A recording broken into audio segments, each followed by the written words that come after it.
All right, this game, a lot worse than I thought it was going to be. I mean, I thought the Ravens were probably going to win this game because it felt like they were going in the right direction and Houston wasn't. But, oh, man, I felt like we were going to get a better version of the Houston Texans than we did against the Baltimore Ravens. They win this game 31-2.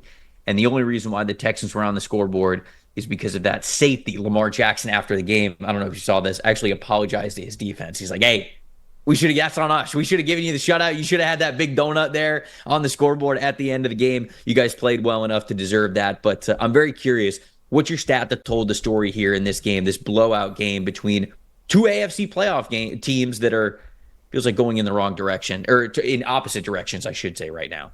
Look, I think everybody watching on Netflix saw the same thing. The Ravens went in there and just ran them over. And when you have Derrick Henry and Lamar Jackson combining for 7.5 yards a carry, you're not beating them. It's just a fact. You're not going to beat them, especially the way the Texans' run defense has been. I'll get into that. But the two of them combined for 234 rushing yards, their most since week 3. So for as much as it feels like, oh, those two run by everybody, this was even on a special level for this season. And the fact that you've got these two guys in the same backfield, one, the all-time leading rusher for quarterbacks, and two, a surefire Hall of Fame tailback who's one of the best to ever do it, especially this generation.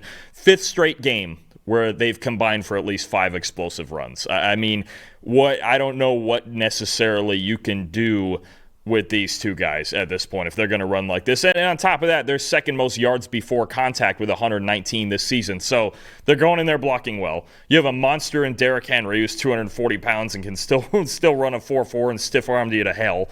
And then you have Lamar Jackson who, 21.2 miles an hour is his fastest run of the season on the touchdown. He's getting faster as the season goes on. That's fair. Yeah, I mean, that's what we've hit. He's getting loose. He's loose now. He's loosening up. Did you see the quote he said about that too when they asked him about it? No. He said, "Oh no, I was jogging. I was chilling." I believe it. I believe it. I mean, these two on cruise control, they won this game 31-2, and we've seen Great way to put it. We've seen it a half dozen times this year. This Ravens teams, there are days they can just walk on the field and they've already won the football game because they have Lamar and they have Henry and then everything else that goes around that, Mark Andrews and Zay Flowers and everything else. Another day of that, and this time the dominance on the ground was just too much for Houston to handle. Yeah, I mean, there's no doubt about it. It was going to be one of the major talking points for one of us. I'll go to Houston's side of things and how disappointing things have been for Houston, not just in this game, but really through the entire second half of the season. You and I have sort of talked about the ineptitude of the Texans offense at certain points throughout this season. And it just, I think a lot of people looked at last year and with Bobby Slowick and CJ Stroud and a lot of the flash plays and, Stroud coming on as rookie and just being like, wow, like look at this Texans offense. They're unbelievable. And really, when you kind of look back on it, it felt like it was a lot of big plays that were sort of bailing him out, there was the ooh-ah plays that everybody remembered, but the consistency still wasn't as good or where you wanted it to be even last year for this Houston Texans offense. This year, they don't have nearly as many of those splash plays, and because of it, I think it's exposing some inefficiencies of how this team moves the ball. And we've pointed that out many times this season throughout this show, but just to sort of give an update of some of the numbers, Dalton, this team on early downs is just not a good offense. They don't know how to set up series. They don't know how to set up drives efficiently. They are 28th in the NFL in EPA per play overall, run and pass on those early down situations. They're 27th in EPA per pass. They're 26th in EPA per rush. This is second half of the season, by the way. They are also 32nd, dead last in the NFL at adjusted completion percentage on those early downs. You take that even further. Because they're so poor on first and second down, they're number one in the NFL with the most 3rd and 7 plus third down situations in the second half of the season. The team cannot get it done on early downs. And I thought, a reason for that might have been running the football last couple of games. I kind of noticed, all right, they're not running the football nearly as well as they wanted to. And that's very true, but it's more than just running the football. They're also really failing to move the ball on those early downs when passing. So to me, if this offense does not figure things out on first and second down of exactly what they want to do, exactly how they want to set up the defense, and exactly how to get in much more third and manageable situations, Dalton, you cannot take the 26th ranked EPA per play offense into the NFL postseason and think that you're going to just magically get better and beat some of these best teams in the NFL. If they're to win one game, because they're hosting one game on wild card weekend, if they're to win one game because they're hosting at home, okay, I see that. But anything after one win, I'm not a believer right now in what the Texans are doing, because that offense is struggling so much on first and second down. That's a major issue to me that I don't know if I see, snapping their fingers and it getting better, because to be honest with you, it's been a culmination of struggles for them the entire season. And now we're kind of running out of time before they get into the playoffs. No, I agree. I think the big thing, and you mentioned the early downs and running the football, and the receiver weapon, or the receiver injuries, I should say, that really hurts, because the only guy in this entire offense that scares you is Nico Collins. Nobody else scares you. Joe Mixon had 26 yards rushing in this game. I think there's one thing we can say, and I'll actually get into my most disappointing part here in a second, is they are just not good enough in the trenches to play with the elite teams. They're not. No. They're not anywhere near. That's what yesterday showed on both sides of the ball. Nowhere close to as good in the trenches as Baltimore, as Kansas City. Even I think if they played Buffalo in their current state now, I don't think there's any chance they're beating Buffalo. I know they already did it once, but Josh Allen basically had the worst game of his career that day, and then They turned around and traded for Amari Cooper. So they went and fixed a lot of that.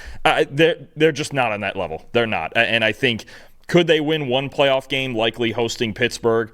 Sure, but I don't even think I would pick him to do it then, because how in the world are they going to block them? I think that's where it starts for me on offense. I think other than Laramie Tunsil, there needs to be a complete reevaluation of their offensive line. But, pass game, run game, everything. I think any team, a lot of teams with bad offenses, I can point to that. I can point to the offensive line in Houston.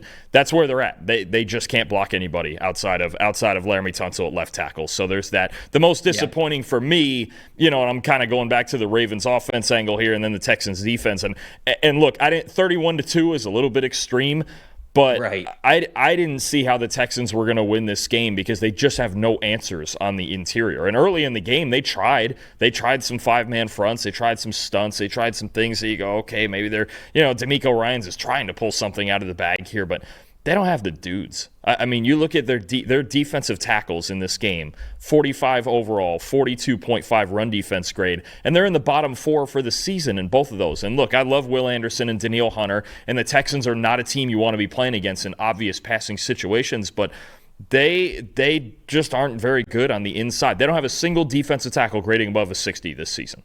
They just can't. I get it. Look, Mario Edwards and Tim Settle and these guys are veteran players. They've been around, but it's not good enough. They need much better talent on the interior, on the defense as well as the offense. So any team I think that runs the ball reasonably well against the Texans, I think you got a really good shot of beating them, because you can run right between the tackles on them, and as long as you keep yourself out of those obvious passing situations where Hunter and Anderson can pin their ears back, I don't think you have a whole lot of issues, because really I think they're stacked at off the edge and they're stacked at corner, and otherwise down the middle of their defense, I don't think there's anything to worry about. I'll flip it over to the Ravens side of things and give them some kudos here. You talked about Lamar Jackson, this run game, how well they are playing. The defense, we talked about this a couple of days ago when we were doing the review show, and how great the defense has been playing, how big of a difference maker Kyle Hamilton has been at that free safety spot. Obviously continues to do that in this game, but the ripple effect has been fantastic. In the secondary, I think the ripple effect starts with how they have utilized Kyle Hamilton really over the last, 6-7 games, more as a free safety. But there's another ripple effect that's helping out the front 7 players, and that is getting home with 4. I actually checked this, and both of the teams that won this past Christmas Day, the Chiefs and the Ravens, both of them, when rushing just 4, had 4 sacks, both of these teams. And the teams that they beat, the Steelers and the Texans, 0 sacks. Now, it's not obviously all about sacks, but still, over the last 4 games in particular, just to give you a bigger sample size here for the Baltimore Ravens, they're top 5 in not only sacks, but also total pressures when rushing with just 4. Anytime you can have production just up front with 4, how incredibly valuable is that for the back end of your defense, especially when you have the human chess piece himself and Kyle Hamilton back there now playing at a really comfortable and impactful spot. So to me, what we saw on Christmas Day is just more of the same in a great way for the Ravens, where what they want to do, obviously having the ball in Lamar Jackson's hands, passing the ball more efficiently, running the ball incredibly well, but then on defense, the defensive side of the football, that to me is the part that gets me the most excited about what Baltimore can be going forward. Having the chance to now host a playoff game, get one of the number 2, number 3 overall seed, and give themselves a decent postseason run here. So, I mean, you look at 31-2, and you look at some of the offensive numbers.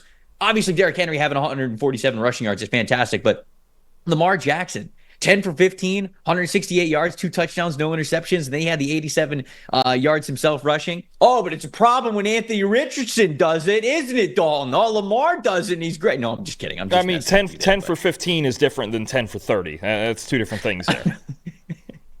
I'm just messing with you. But they're playing incredibly efficient on offense, and it's backed by an unbelievable defensive effort and game plan. And it's just those guys are playing so confidently right now. I would not bet against the Baltimore Ravens. Any team that they play in the postseason, they have a chance to win. And with the way that certainly Lamar Jackson is playing right now, they really could be the story of the playoffs here in a couple of weeks. I absolutely agree. I think they're one of 6 or 7 teams capable of winning the whole thing. And I think, I talked before about how their road is going to involve going to Buffalo probably and Kansas City. But I think as far as that first game, I think they're the worst possible matchup for the Bills when you consider some of the Bills' struggles in the front 7 and stopping the run. So I just think I'm with you. I think it's very clear of who the top 3 teams are in the AFC, and the Ravens, this game showed you every reason they can win a Super Bowl, right? You mentioned the improved coverage. That was the big thing, pass defense earlier in the year. If they couldn't improve the pass defense, they weren't going to get there. Well, now it's improved. Obviously, schematic changes help that, and I really like the way Odafe Owe played yesterday up in the pass rush and that 4-man rush like you mentioned. Nnamdi Madubuike is obviously a really good player, a great year last year. Slowed down a little this year, but we're getting there on the interior. I think they match up really well with Buffalo, and I think, like you mentioned, you have Lamar Jackson, you have Derrick Henry. You should feel really good about it. My most impressive, I'm going to go with Derrick Henry. I know it's a second week in a row here, but 147 yards, like you mentioned, 10 first downs, 7 missed tackles forced, and I think a lot of the talk has been about Saquon Barkley this year in the pursuit for 2,000 yards, and he's leading the league in yards, but Derrick Henry, 92.6 rushing grade this season, leads the league. Leads the league in yards after contact, touchdowns, first downs, missed tackles forced. It's just incredible that he just doesn't slow down. He's just a freight train that never slows down. And I know he went to a better offense now with a better O-line, and Lamar Jackson is that read option threat and all of that. But I don't know. At this point, after watching this year, and I think he's up over 1,800 yards now, I don't know when Derrick Henry's going to get old, but if he's going to keep running like this through the playoffs, then you know what? And I had my doubts about the move working in a sense of them winning a Super Bowl, because they were already the best rushing team in football every year, right? You have Lamar, and they can put any back in there, and they'll get 1,000, 1,100 yards, right?